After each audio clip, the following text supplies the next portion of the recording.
আজ রবিবার 23শে ফাল্গুন 2026 সালের 8ই মার্চ। তুলা রাশি, তুলা লগ্ন, লিব্রা সাইনের জাতক জাতিকাদের আজকের দিনটি কিন্তু এক কথায় বেশ কাটতে চলেছে।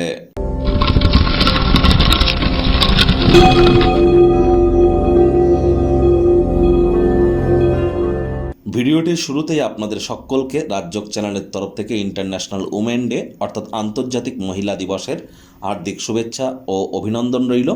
আজ রবিবার স্ক্রিনে আপনারা দেখতে পাচ্ছেন সূর্যদেবের প্রণাম মন্ত্র ওম জবা কুসুম শঙ্কাশং কাশ্যপেয়ং মহাদুতিম ধান্তারিং সর্বপাপগ্নং প্রণতস্মি দিবাকরাম।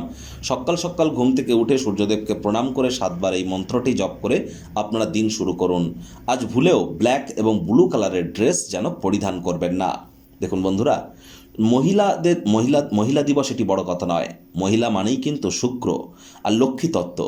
পুরুষ হন আর মহিলা হন, যদি মহিলাদের গায়ে আঘাত করেন তাহলে আর্থিক ক্ষতি কিন্তু আপনার ক্ষেত্রে নিশ্চিতভাবে হতে চলেছে। গ্যারেন্টি নিয়ে আপনারা এটি বসে থাকতে পারেন। মহিলাদেরকে আঘাত করলে আর্থিক ক্ষয়ক্ষতি নিশ্চিতভাবে হবে, কারণ লক্ষ্মী তত্ত্ব শুক্র তত্ত্বে আঘাতপ্রাপ্ত হয়। তাহলে অবশ্যই মহিলাদেরকে অসম্মান করবেন না, মহিলাদের গায়ে হাত তুলবেন না।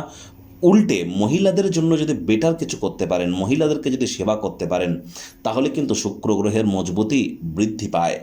5 বছরের নিচে কোনো কন্যা সন্তানকে যদি আপনারা সেবা করতে পারেন, তাদেরকে যদি কোনো কিছু গিফট দিতে পারেন, বুধের মজবুতি কিন্তু বৃদ্ধি পায়। তাহলে অবশ্যই মহিলাদেরকে সম্মান করুন। আর শুক্র কিন্তু এখন বর্তমানে 26 তারিখ পর্যন্ত উচ্চস্থ আছে। শুক্রের কৃপা আমাদের প্রত্যেকের উপরেই বর্ষিত হচ্ছে। আর যারা বিশেষ করে মহিলাদেরকে অসম্মান করছেন, এই কৃপা থেকে আপনারা কিন্তু বঞ্চিত হতেই পারেন।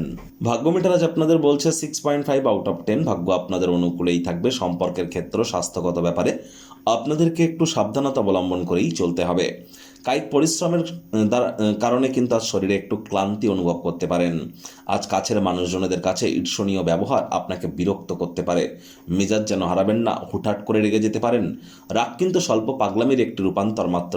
মনে রাখবেন, যা কখনো রিপেয়ার করা যায় না সেটিকে মেনে নেওয়াটাই কিন্তু বেটার। অর্থগত ব্যাপারে আয় ইনকাম বাড়বে। নতুন উদ্যোগ পরিকল্পনার পাশাপাশি নতুন নির্মাণ কার্যের শুরুয়াতও আজ করা যেতেই পারে। আয় ইনকাম যখনই বৃদ্ধি পায়, অতিরঞ্জিত খাতে অহেতুক অতিরিক্ত অর্থের অপচয় করা থেকে বিরত থাকুন। মানি ম্যানেজমেন্ট, মানি সেভিংসের দিকে আপনারা নজর প্রদান করুন। চাকরিজীবী যারা আছেন, রবিবার হলেও অনেককে অফিসে যেতে হয়। কম কথা বলে কাজ বেশি করুন, মনের থেকে মস্তিষ্ককে বেশি দাম দিন, দেখবেন অফিসের পরিবেশ এক প্রকার আপনাদের পক্ষেই থাকবে। রাজনীতিবিদ যারা আছেন, জনসংযোগ বৃদ্ধি করতে পারলে পপুলারিটি আপনাদেরও বাড়বে। শিক্ষার্থী বিদ্যার্থীদের পড়াশোনায় মনোযোগ আরও বৃদ্ধি করতে হবে। উচ্চশিক্ষার জন্য যারা বিদেশ যাত্রার কথা ভাবছিলেন, ভাগ্যদেবী আজ আপনাদের পক্ষে নেই। সন্তান সন্ততি থেকে থাকলে তাদের দিকে সজাগ দৃষ্টি আপনারা বজায় রাখুন। হাউসওয়াইফ যারা আছেন, দিনের শুরুটা তাড়াতাড়ি করুন। প্রেমিক প্রেমিকা, স্বামী স্ত্রী, না ভাব ভালোবাসা রোম্যান্স, না তর্ক বিতর্ক অশান্তি, কোনোটাতেই বাড়াবাড়ি যেন করবেন না। অন্যান্য দিনের ন্যায় আজকের দিনটিকে সাধারণ হিসাবে ট্রিট করবার আপ্রাণ প্রচেষ্টা আপনাদেরকে করতে হবে। শত্রুপক্ষ বিরোধী পক্ষ একটু হলেও শক্তিশালী থাকছে। গৃহের পরিবেশকে আজ যেন আপনারা অহেতুক তর্ক বিতর্ক আর বাড়াবেন না, সন্দেহবাতিক হবেন না। পারিবারিক দিকটি সমস্যাযুক্ত হতে চলেছে। পরিবারের প্রতি সামান্যতম অবহেলা, তাদের ক্রোধের শিকার কিন্তু আপনাকে করতেই পারে। আজ আপনার পিতা আজ আপনার জন্য বিশেষ কোনো উপহার আনতে পারে। আজ অবশ্যই ফাঁকা সময় টেলিভিশন, মোবাইল, ল্যাপটপ, কম্পিউটারে এন্টারটেনমেন্ট ওরিয়েন্টেড ক্রিয়াকলাপ করে সময় অতিবাহিত করতেই পারেন।